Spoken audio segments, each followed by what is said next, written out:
Kasih jong ngahang neleng ko kamaham yang ngaban kre ding salap kas nong kajing jong syas nong suwangan sabe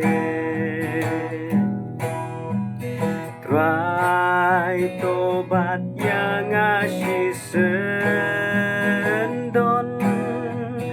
Yo om la ya kendo syu Kat bakanang ing kasodong Lam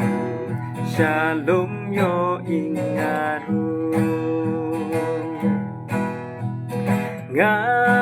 Ngalalay men sao na sodong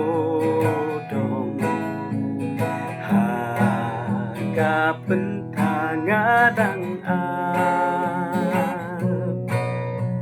Syadin ibab lukomora Syuwash nong yublay banla Syate syakilum syajerong Ngan sapet ban lakade